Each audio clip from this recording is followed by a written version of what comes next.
When I think about my money and how much I've spent, how quickly I spent it, and where it all went, sometimes I regret it, sometimes I don't care. If my wife knew the value of my collection, I'd need to be in your prayers. Some men like to gamble, some men like to race, some men like to party, to drink and fall on their face.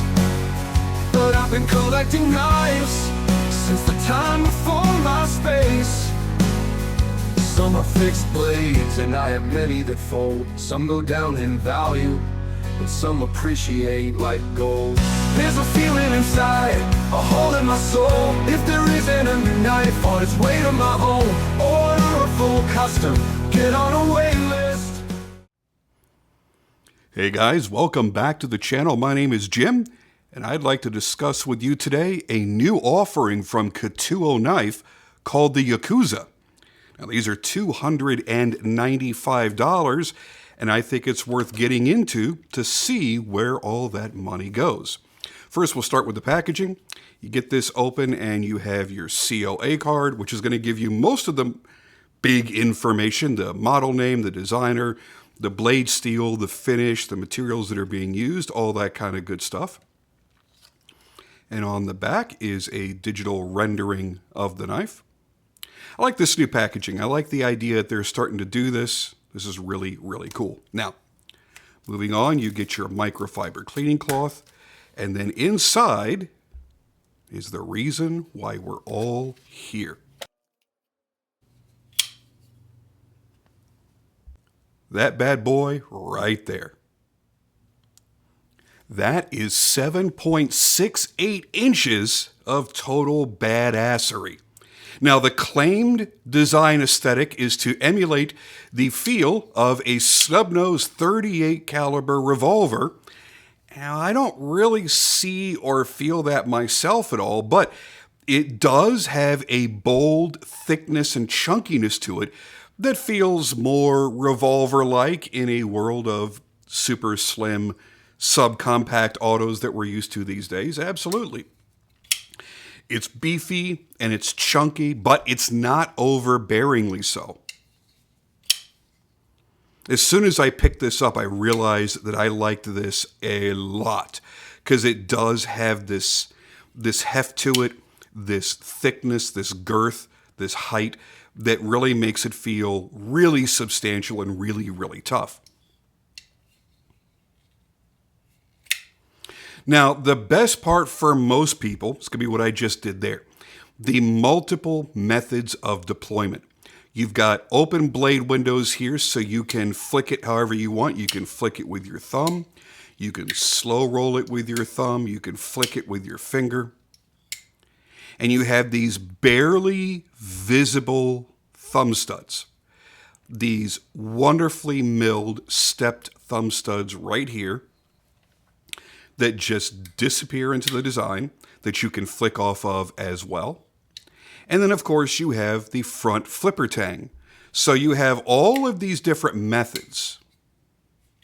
Good jimping on there too, by the way. So even a moron like me that just doesn't work well with front flippers can get it to flip open.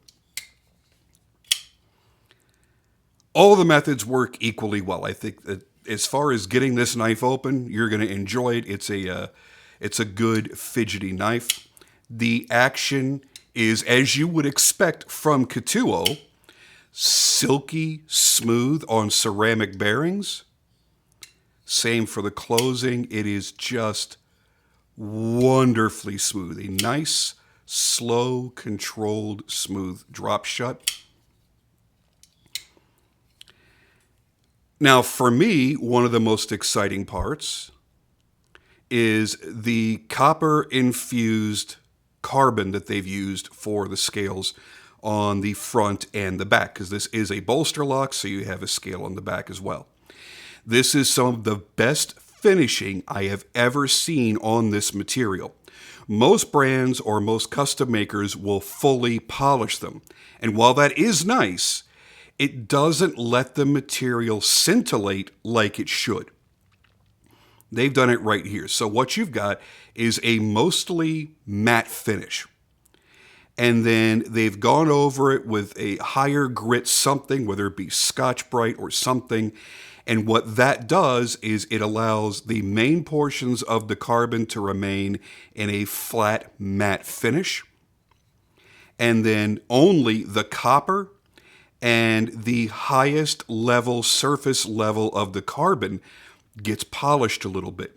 And that allows those areas to be shinier against the darker or duller areas. And that gives you this wonderful two-tone effect, which honestly, under my diffused lighting, you're not getting the full effect.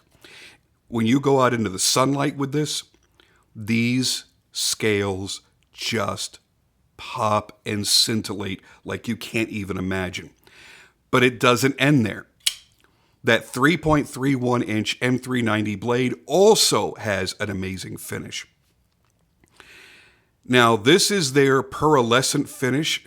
It could just be a glass bead blasted finish that they've done in different levels where they go continually finer and finer on the glass beads, but it's possible by the rich sheen that I see on this, it is entirely possible that this is vapor blasted because it is such a smooth finish. There is no roughness to it at all.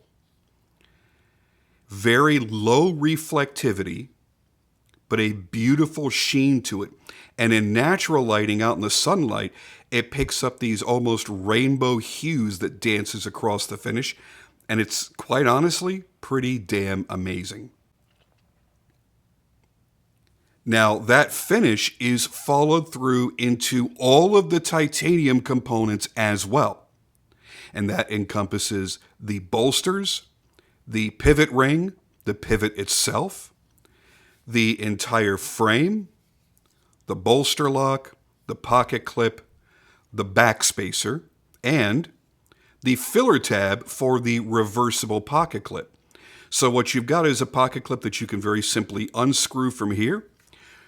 Take this filler tab out, drop the clip in there, put the filler tab on this side, and you don't have a big unsightly gap, an opening in the carbon fiber. And the hardware that holds everything together is also done in the same finish.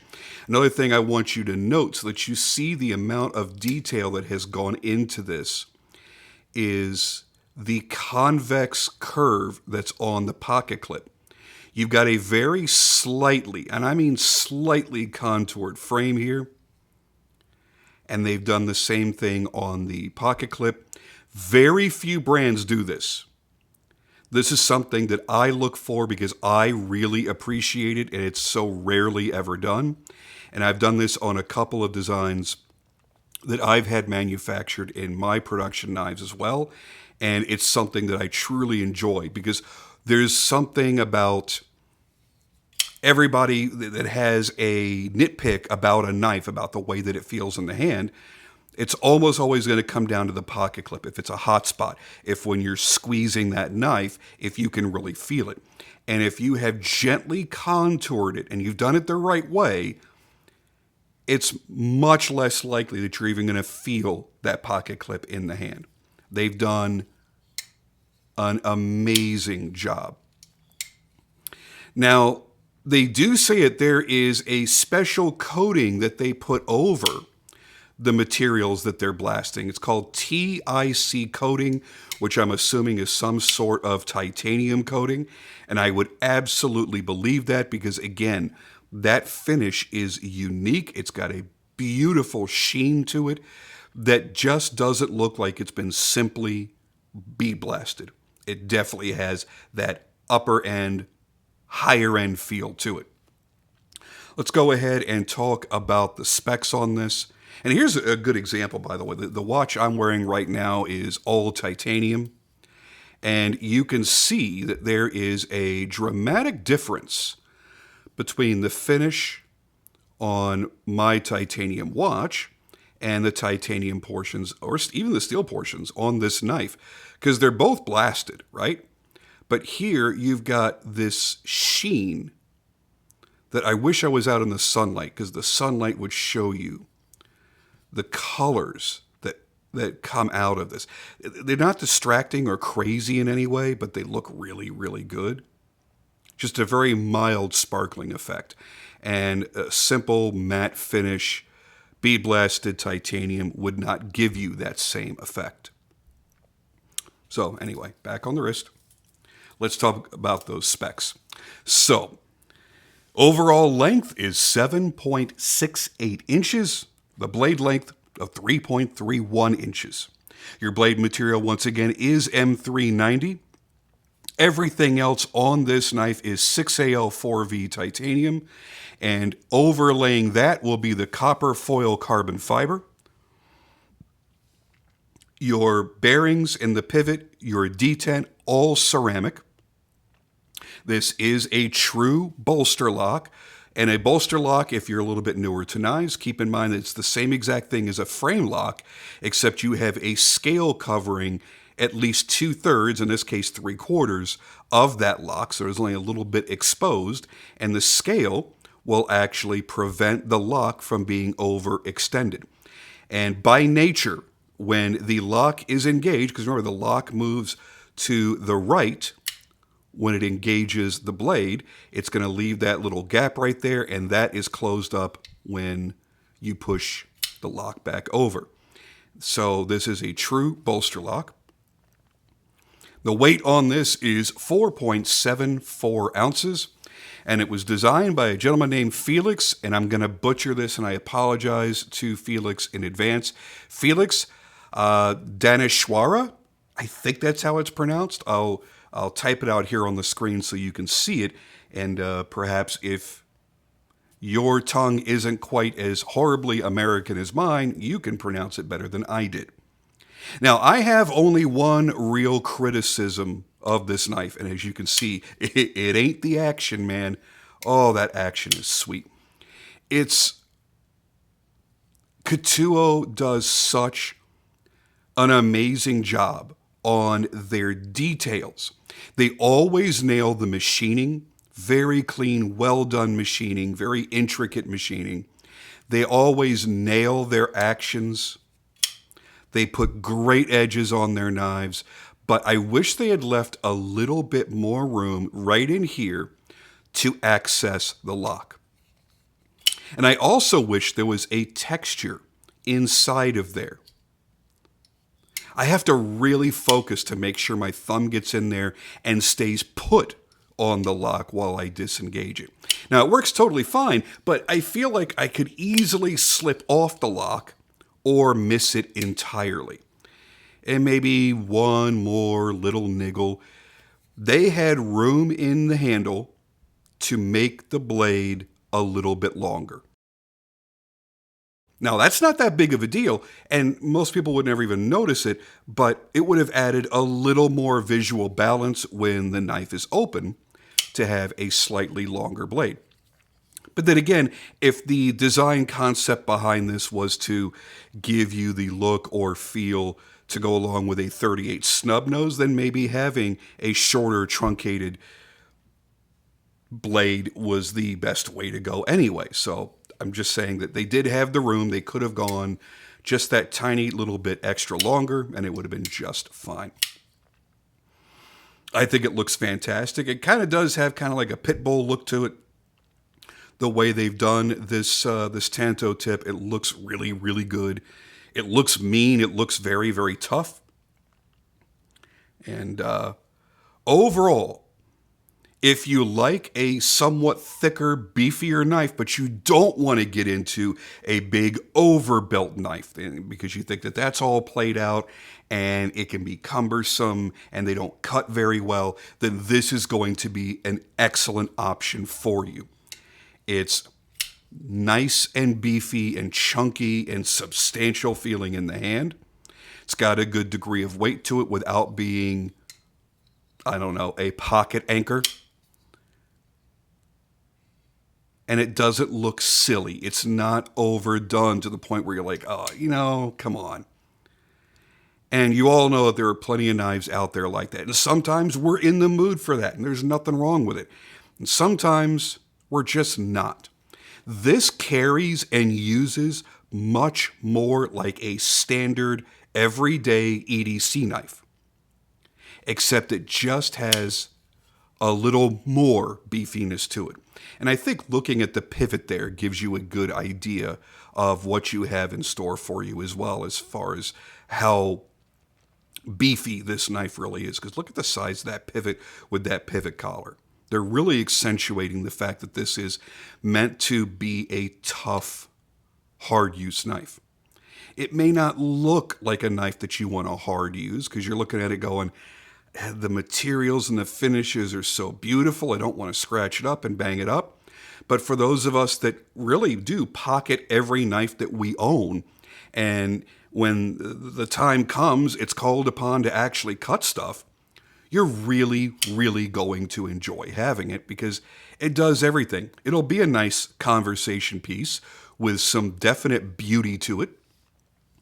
And it's certainly going to be a good user. It kind of does everything. And that, to me, justifies the price completely. Sure, there are going to be some people that go, oh, $300 for a knife made in China. Okay, go find one that's made anywhere near this degree, with this level of finishing, the level of competency that was displayed in how this was finished on the scales. This is something that I used to do when I would use this material on the customs that I made. Is I would basically bring this up to about 400 grit, and that gives you a clean, nice matte finish. It doesn't show any grind lines or anything else in it if it's done right. 400, maybe 600 if you feel like pushing it. And then you go over it with Scotch Brite. And that gives you a light surface polish that's equivalent to around 1500 grit. And that allows only the top surface portions to really pop and shine in the light, leaving the lower surfaces, even though it doesn't feel like there's lower surfaces, there are because it's carbon. It'll leave those still matte, and it'll give you that nice two-tone effect. They have the competency to pull that off, when normally it would just be one monotone finish. Not that there's anything wrong with that, but they did something extra special on this and really made a great looking knife. And I have to hand it to Ian over at Ketuo. He is a mastermind when it comes to planning the designs that he's going to put in and produce, and the details that he looks for when they're manufactured. Because I have yet to put a Ketuo in my hand that was anything less than perfect manufacturing. You don't see tool marks. You don't see mistakes. You don't see off-ground blades. You don't see off-center blades. You never get a knife with a gritty action. You never get a knife with a slipping lock. They're always fantastic. And go out there into the knife groups and talk to other people that buy them and say, what have your experiences been when you've bought a Ketuo knife? And listen to what they tell you. Ask them about how well-tuned the detents are, how well-tuned the locks are, how nice the finishing is, how well the blades hold up, how well the heat treat has been done, the edge retention, how's it holding up, things like that. And you're only going to hear positive things. And for them to be in that sub $400 price range almost all the time can be rather shocking. And that's why I love to support this brand. That's why you see a lot of Ketuo knives on my channel because, number one, the designs are sexy as hell. They're working with some great designers. And number two, the quality is always there to back it up. I've never had one in my hands that had any serious flaws. And that's pretty darn cool. Are there little things here or there that I might go, I can nitpick this, or I'd change this, or I would have gone in a different direction there? Sure. because there is no such thing as a perfect knife, period. But their knives are as close as you're going to get, particularly for the price ranges that they dwell in. So great job over there, guys, knocking it out of the park again. Now, if you don't want something that's this beefy and this chunky, the next Ketuo knife that I have here to review is the Meridian, which is very sleek, very elegant, kind of has an Art Deco look to it, especially when you look at that pivot. It's a completely different feel from the Yakuza. Yet here we have it from the same brand, so you know that the finishing is going to be amazing. The action is going to be amazing. It is a flipper-only knife, so no extraneous cutouts or windows or thumb studs or anything like that to detract away from the overall design aesthetic. It's just very flowing and very sleek. I think it's very cool. It's not 100% my cup of tea design-wise, but it is gorgeous. And I do see the incredible work they put into it. And I think a lot of people are going to feel that way. So, yep, I'm pretty excited to get to that review. I'll be doing that one probably within the next week or so. So look for that upload. If you're not already subscribed, please do so. And then you'll be notified when I upload all these new videos. Anyway, thank you guys for joining me as always. And I'll see you on the next video.